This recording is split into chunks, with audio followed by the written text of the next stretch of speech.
Maraknya penyalahgunaan narkoba saat ini, khususnya di Indonesia, telah menjadi salah satu permasalahan yang meresahkan masyarakat. Peredaran narkoba di Indonesia saat ini menyerang kalangan muda, yang merupakan generasi penerus bangsa.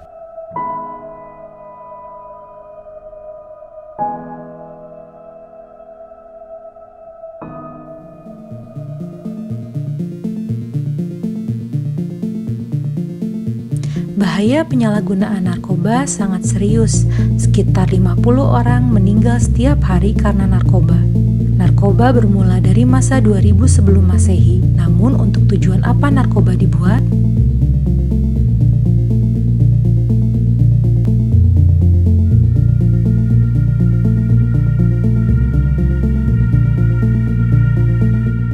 Narkoba itu sendiri kan adalah singkatan narkotika, psikotropika, dan bahan adiktif lainnya.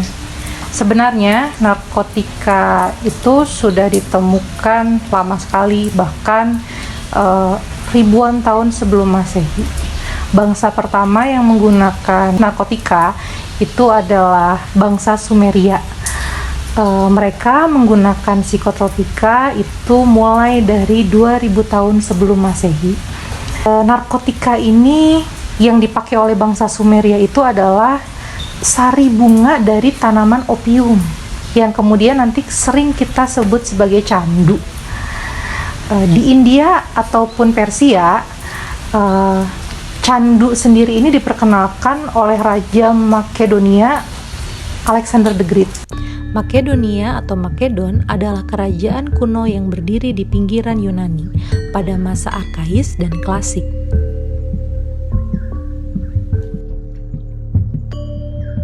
Kerajaan Makedonia terkenal karena Alexander Agung, rajanya yang mampu menguasai wilayah dari Eropa hingga ke Asia Selatan. Candu diperkenalkan oleh Alexander the Great pada 330 sebelum Masehi. Candu ini digunakan untuk bumbu masakan yang bertujuan untuk relaksasi. Pada 330 sebelum Masehi, Alexander the Great membudidayakan buah opium dan dikembangkan hingga sampai ke Persia. Opium juga sangat dihargai karena sifat obatnya, berisi 46 alkaloid termasuk kodein dan morfin dan analgesik. Digunakan untuk pengobatan berbagai macam penyakit dan obat bagi masalah bronkitis. Pengetahuan tentang buah opium dan proses pengolahannya didapat dari Mesopotamia, di mana pertama kali opium dibudidayakan, kemudian menyebar di Asyur, Babilonia, Mesir, dan Yunani. Jadi Alexander the Great ini membawa candu ke Persia dan India dan menjadikan candu itu sebagai bumbu makanan. Tujuan dia adalah menjadikan bahan itu sebagai bahan relaksasi. Baru pada tahun 1805, seorang ilmuwan Jerman yang bernama Frederick Wilhelm ini kemudian dia merubah opium ini menjadi morfin, obat yang sering kita dengar sebagai obat perang ya. Morfin ini berasal dari kata Morpheus yang artinya itu dewa mimpi. Lalu kemudian pada tahun 1898 perusahaan obat ternama asal Jerman, Bayer, ini memproduksi secara massal bahan atau obat pereda rasa nyeri yang sering kita kenal sebagai heroin. Nah, dari situlah narkotika ini kemudian digunakan secara legal sebagai obat-obatan. Pada tahun 1898 itu kan sudah terjadi revolusi industri. Jadi kemungkinan sudah ada alat-alat pengekstrakan obat itu akan menjadi lebih mudah. Kalau candu atau opium itu kan masih dalam bahan mentah.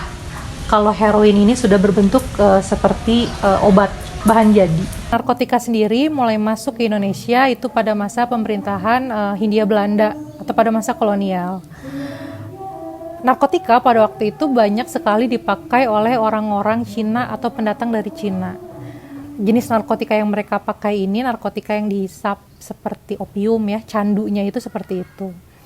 peredaran narkotika pada waktu itu, candu pada waktu itu dilegalkan oleh pemerintah Hindia Belanda. Bahkan terdapat pabrik-pabrik di Batavia dan di beberapa kota besar di Jawa lainnya yang memproduksi dan juga mendistribusikan candu. Kemudian ketika masa kependudukan Jepang, penggunaan candu ini mulai dilarang.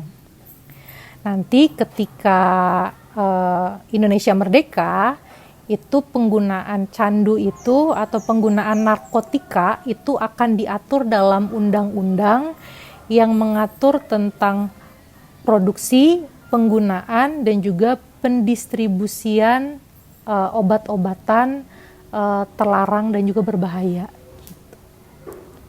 Lalu pada tahun 1970 di Indonesia ini mulai marak sekali orang yang menggunakan narkotika. Jadi penyalahgunaan narkotika ini sudah mulai banyak sekali anak muda atau remaja yang terjebak dalam kasus penyalahgunaan narkotika.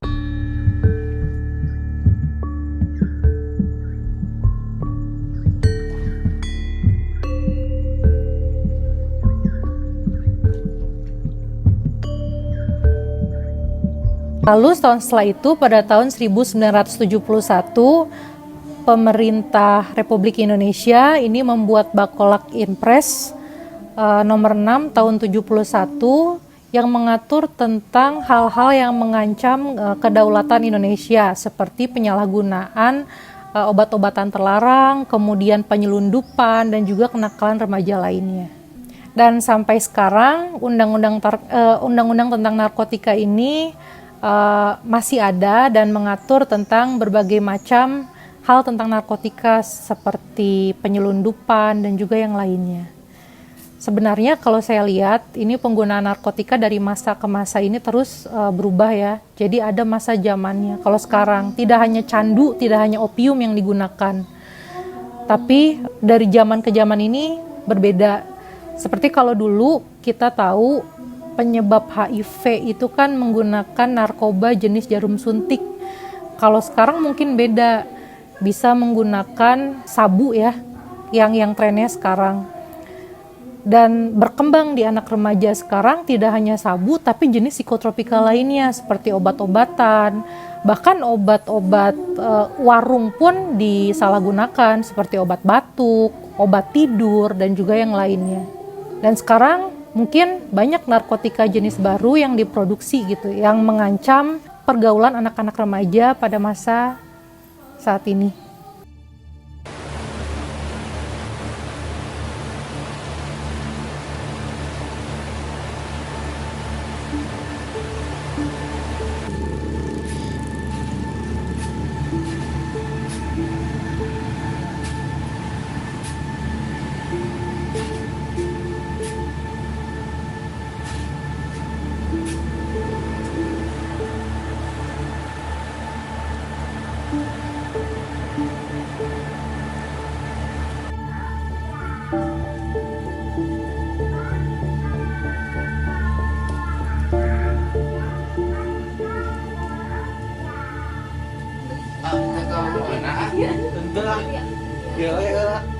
Dacan ini. Biar ada scrap deh.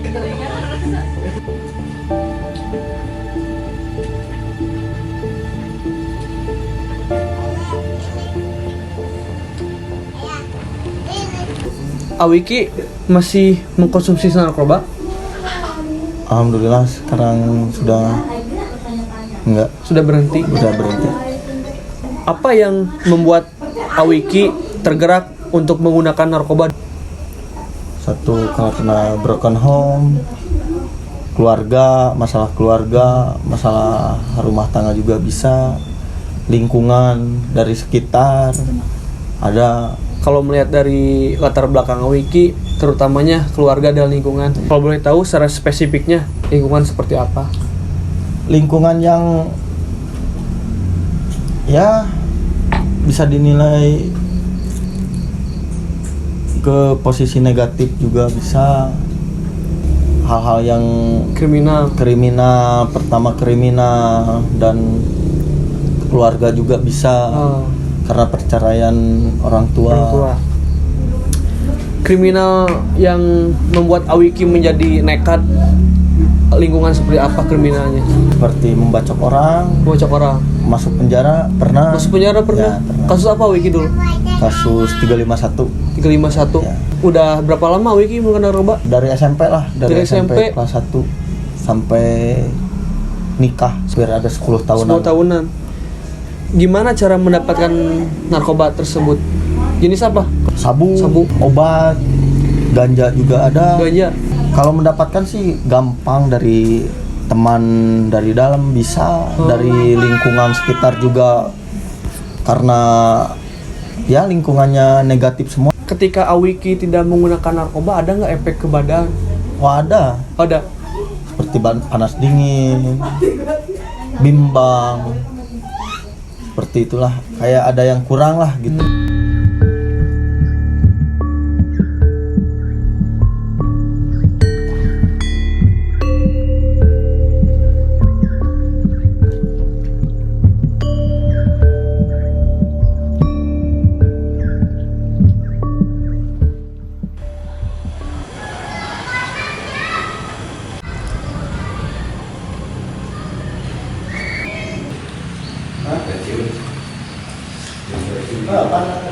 Nada hitam.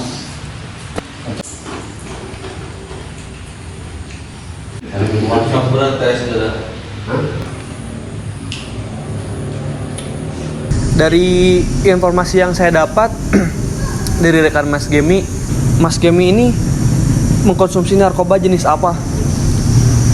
Yang terutama sabu, Sabu. jenis sabu.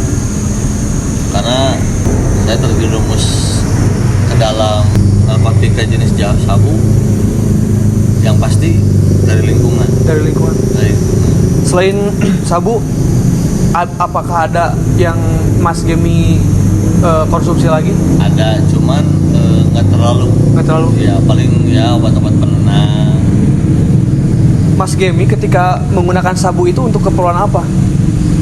Apakah untuk kesenangan? Jujur kalau sebenarnya yang jelas lingkungan, saya ngerasain buat nambah energi ya, buat kerja atau berdiskusi dengan orang lain juga, itu yang terutama. Cuman bukannya saya nggak jujur, tapi sekarang saya emang agak ngurangin. Yang pasti dari lingkungan dan efek sabu itu memang bikin tenaga double.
Jadi lebih aktif dalam lebih aktif, otak lebih bisa mungkin 2 kali lipat atau 3 kali lipat.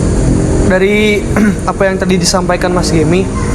Kan Mas Gemi tadi bercerita tentang sudah mulai mengurangi penggunaan. Nah, apa dorongannya sehingga Mas Gemi mengurangi penggunaan? Kalau saya pribadi, kita kalau pakai yang khususnya narkotika jenis ya, sabu, saya sadar, saya selalu berpikir setelah sudah memakai itu, saya kehilangan saya sendiri, arti jati diri saya sendiri. Apakah ada nggak faktor Mas Gemi untuk berhenti menggunakan narkoba? Sebenarnya susah. Makanya saya belajar. Saya juga belum total. Cuman setidaknya saya menghindari orang-orang yang tadinya membawa saya ke dunia sana. Tapi ada nggak dampak yang Mas Gemi rasakan Ada. ketika mengurangi penggunaan? Ada. Misal badan sakit, lemas.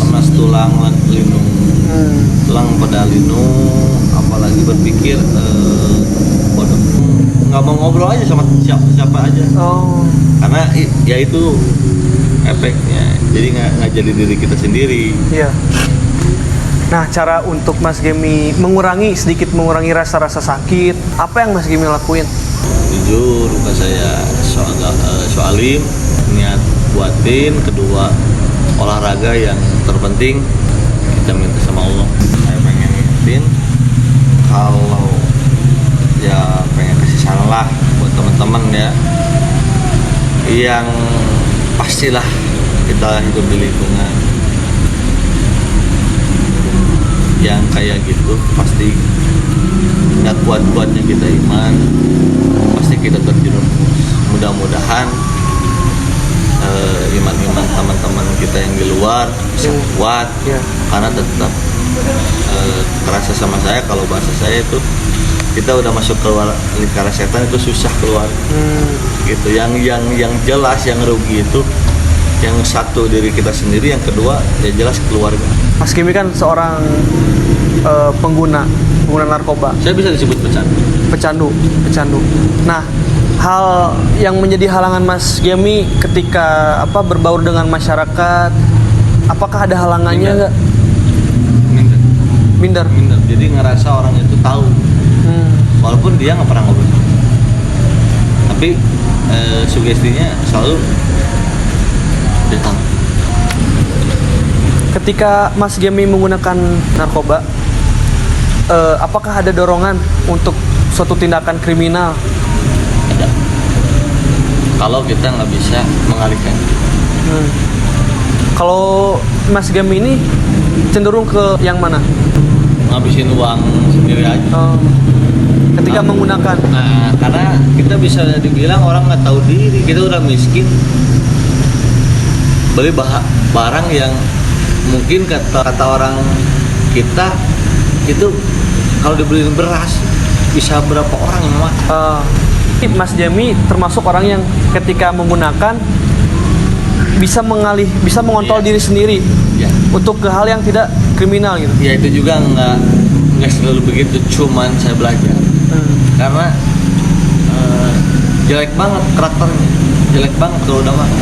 Jelek banget. Kita selalu shoudon ke orang-orang yang dekat kita, walaupun itu teman ataupun keluarga. Kontrol dirinya susah gitu.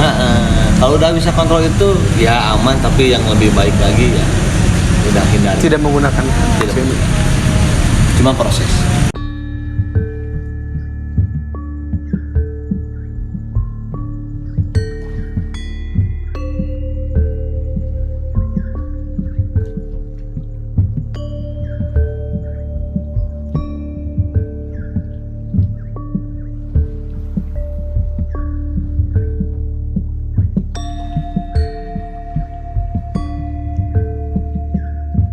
Iqbal kan berusaha untuk berhenti ya dari penggunaan Subuxone. Itu sarana kumaha bah?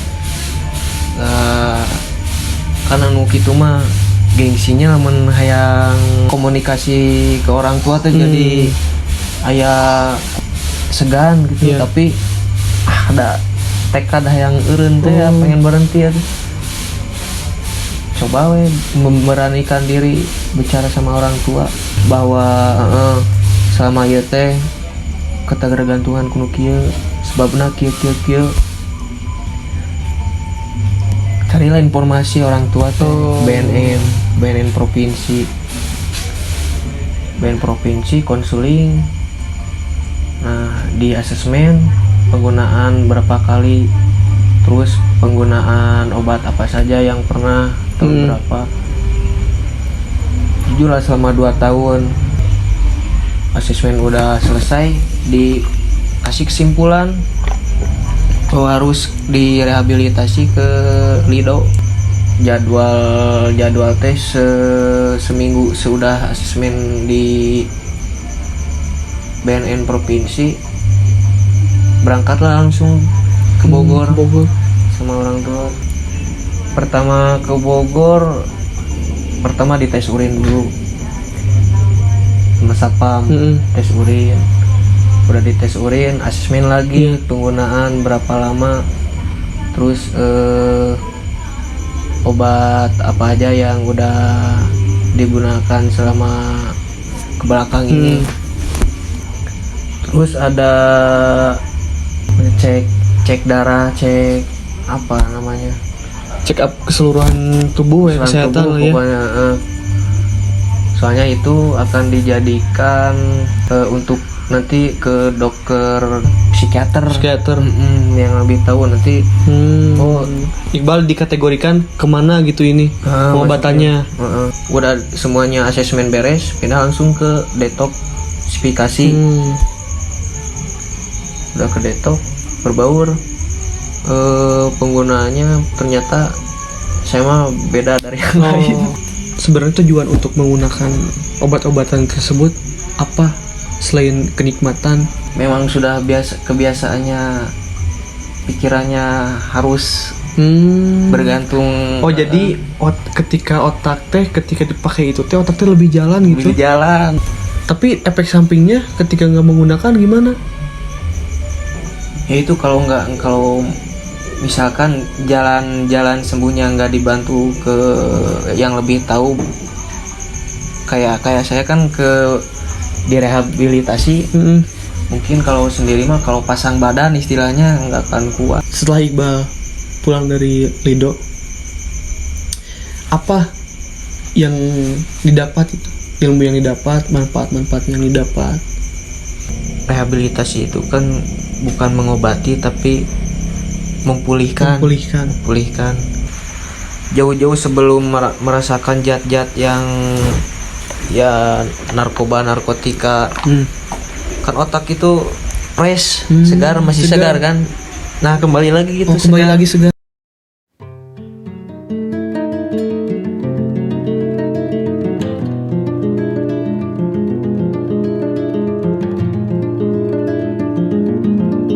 Sudah berapa lama Bang menggeluti dunia game ini?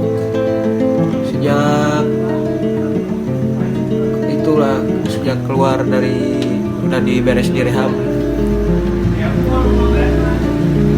daripada jenuh diam di rumah, terus ada inspirasi dari saudara, mendingan kalau diam di rumah mendingan main game aja. Main game tapi menghasilkan uang. Selama main game ada penghasilan uang kan? Sudah dapat apa aja Bang dari hasil game ini? Ya, yang terpenting yang utama bisa itu nafkahin buat anak, ngasih jajan. Kalau udah punya anak kan nggak bisa egois. Cara untuk mendapatkan uang dari game itu seperti apa Bang? Jadi di dalam gamenya mencari gold atau poin yang di situ harga 1000 goldnya 50.000 rupiah. Wah, mantap loh. Mau dapatin 1000 gold itu paling lama 2,5 jam.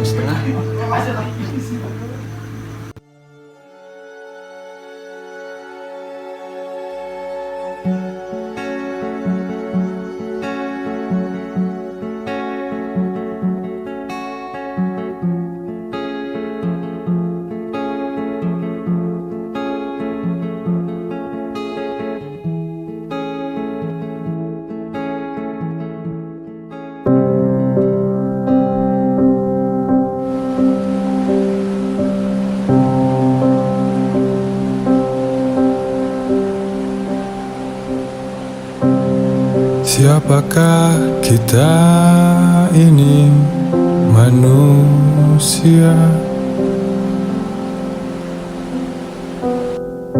yang dalam diam riuh, ragu dan tak mampu.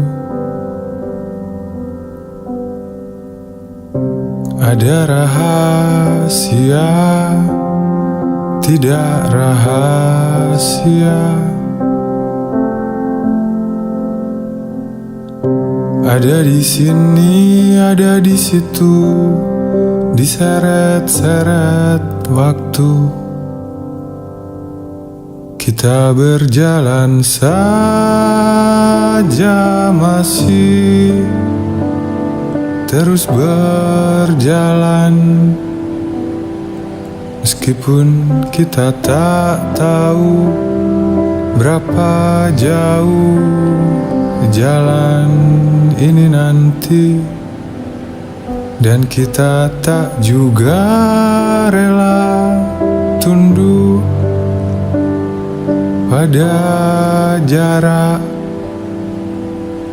Dan kita tak juga rela tunduk pada jarak. Kita berjalan saja, masih selalu berjalan, meskipun kita tak kunjung tahu ujung jalan ini. Dan kita tak juga kan